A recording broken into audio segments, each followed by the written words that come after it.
Ғибратты әңгіме. Бұл қауым көшіп қонып жүріп өмір сүруді әдетке айналдырған еді. Араларында өте қартаң анасы бар бір кісі де болды.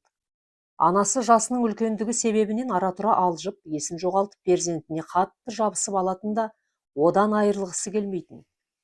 Оның бұл қылықтары ұлын шаршатып, жүйкесін тоздырып, қауым арасында тап бір осы себеппен абыройы төгіліп жүргендей сезіндірді. Күндердің бір күнінде олар тағы да әдетіне орай басқа жайлауға көшпекші болды. Ол әйеліне: «Ей қатын, ертең көшетініміз мәлім. Анамды білесің, ауру, оны сыртта қалдыр.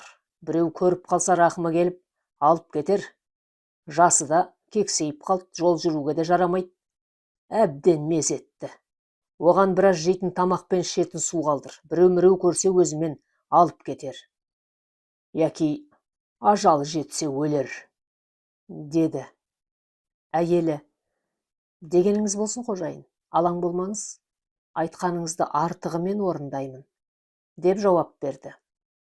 Ертеңгі күнде келді, барлығы дүние мүлкін жинады. Әйел де күйеу айтқандай қайыненесіне талғажу ететін азық пен ішуге сусын қалдырды.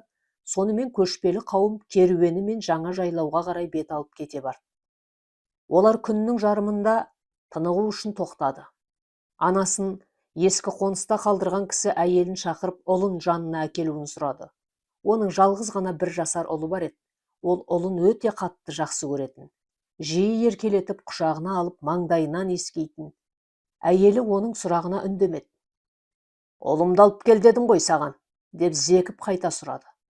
Әйелі: «Оны анаңызбен қалдырдым. Бізге оның қажеті жоқ», деді саспай. Мұны естіген күйеуі үстіне біреу мұздай суды құя салғандай әсер алып айқайлап жіберді. «Не үшін?» Әйелі: «Өйткені ол да бір күні есейеді.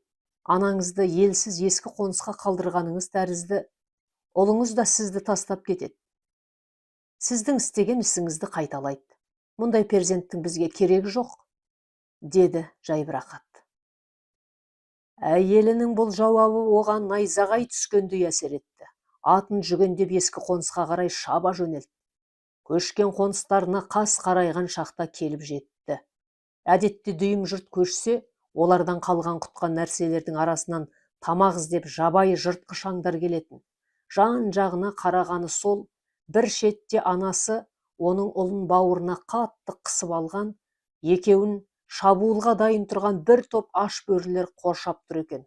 Қарт ана: «Жоғалыңдар, бұл менің ұлымның жалғызы, тиіспеңдер, көздеріңді құртыңдар», деп оларға тас лақтырып отырғанды.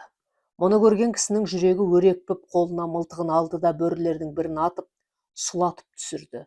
Қалғандары мылтықтың даусынан қаша жөнелді. Ол лезде атынан түсіп, анасын құшағына алды. Бет-жүзін көздерінен аққан жасы жуып, ащы өксікпен: «Анашым, мені кешіріңізші», деп сан рет қайталады. Оларды атына мінгестіріп жаңа қоныстарына қайтты. Содан кейін бұл кісі анасына ерекше мейірімді болды. Аллах тағала оған дана әйел нәсіп еткеніне қуанды. Енді ол басқа жаққа көшетін болса, ең әуелі анасын түйеге мінгізіп, өмірінің соңына дейін оған қызмет қылуға бел байлады. Оқыған Нұрлыгүл Өтемісқызы.